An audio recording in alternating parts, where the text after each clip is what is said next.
At the beginning of 2021, countless apes on the Reddit forum Wall Street Bets had an incredibly exciting first half of the year. GME's stock price was once pushed up over 1,700%, forced hedge funds to buy for their own risky shorting operations, and forced a large number of institutional investors who were short GME to keep buying shares to hedge their risks. This in turn pushed up GME's stock price, costing the elite billions of dollars. For example, Melvin Capital, the most famous hedge fund on Wall Street, was beaten to the punch at the beginning and had to borrow $2.75 billion from other hedge funds to save itself.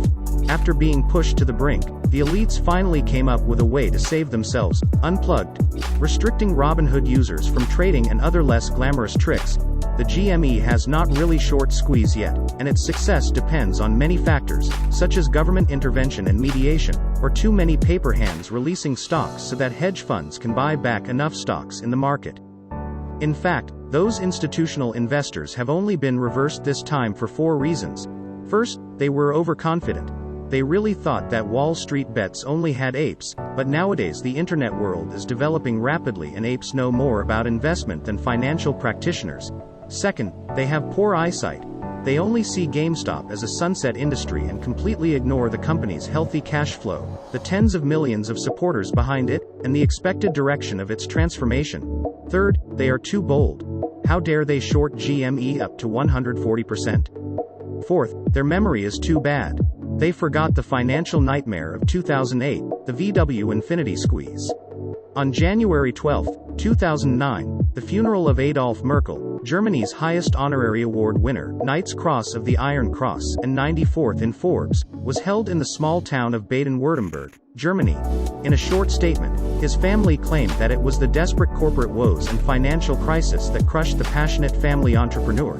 He had succeeded numerous times in his life, chose to short Volkswagen in 2008, causing a loss of 400 million euros, and thus chose to take his own life.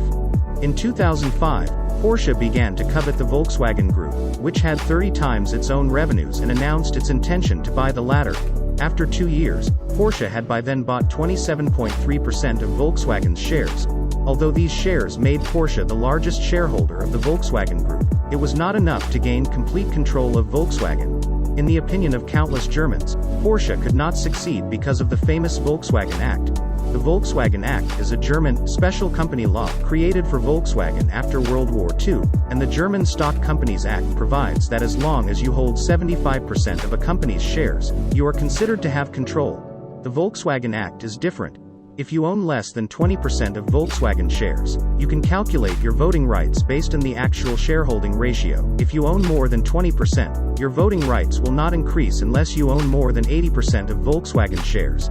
The German Saxony government's shareholding in Volkswagen happens to be 20.1%. The so-called 20.1% is actually owned by the entire Saxony people.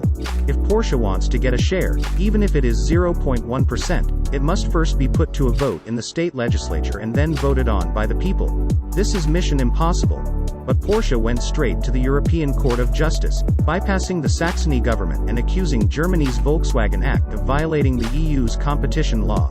The competition law is known as the EU's economic constitution, and is a law that is superior to the economic laws of the EU countries. In October 2007, the European Court of Justice ruled that the Volkswagen Act was invalid and that Porsche was entitled to take control of Volkswagen as long as it acquired 75% of the company's shares. With no more worries, Porsche bought a large number of shares in Volkswagen in early 2008. However, the German Securities Exchange Act came into play. The act stipulates that once a company has acquired more than $30 of its shares in a listed company through the purchase of shares, any subsequent increase in shareholding must be announced.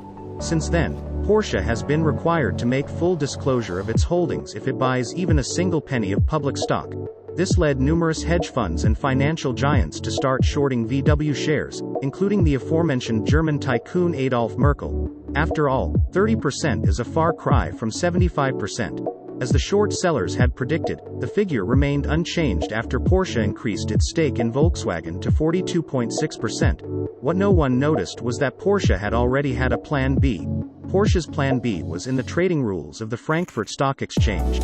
This exchange has a rule for options trading. If a purchaser of stock options is willing to pay the full amount of the premium on the share price, he or she can decide when to announce the number of options he or she holds.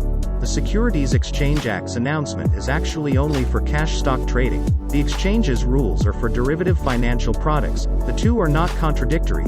If you are willing to spend money in advance to honestly buy options-type derivative financial products, of course, you don't need to disclose. Porsche took full advantage of a rule that no one had noticed or used. By paying the full premium, Porsche quietly shifted its open equity positions to the shadows. The hedge funds were so used to using high leverage in options trading that they didn't expect Porsche to pay full price for the options. While the world's short sellers thought that Porsche had hit a snag in its acquisition of Volkswagen, Porsche had already secretly bought 31.5% of Volkswagen's shares with full payment of the call option. Together with 42.6% in the open, Porsche's stake in Volkswagen is now 74.1%, just one step away from 75%. In addition to the 20.1% of the government's shares that could not be sold, only 5.8% of Volkswagen stock was actually available for trading at the time. Due to the naivety and optimism of the short sellers, the total number of short orders for Volkswagen amounted to 13% of the outstanding shares, which was equivalent to 10.4% of the total share capital, while only 5.8% of the shares were actually outstanding on the market at that time. On October 27, the largest short-selling market in the history of the Frankfurt Exchange broke out. The short sellers fought for the remaining 5.8% of the liquidity, even with a share price many times higher than the short sale. Many short sellers lost in the game of stock grabbing, and their books suffered heavy losses and their debts grew many times over. The company's stock price soared 500% in 2 days, from €200 all the way to €1,005. The total market value soared to €300 billion, becoming the world's first large company in terms of market value. October 28, Germany's DAX index is because Volkswagen occupies 17% of the weight, was pushed up by more than 10%. The entire German stock market is distorted, but also drive the US S&P index to rebound more than 10%. This short-selling war of the century was finally coordinated by the Frankfurt Exchange on October 29 of the same year, when Porsche voluntarily released 5% of its shares, allowing the short sellers to close their positions at the highest market price at the time, and Volkswagen stock fell back to below €600 before the curtain fell. It was estimated afterwards that the hedge funds lost at least $20 billion as a result of the unwinding of their positions. Porsche, on the other hand, received about $3 billion in cash as a result. However, Porsche was not happy for more than a year before the financial crisis wiped out almost all the money he had earned in the capital markets.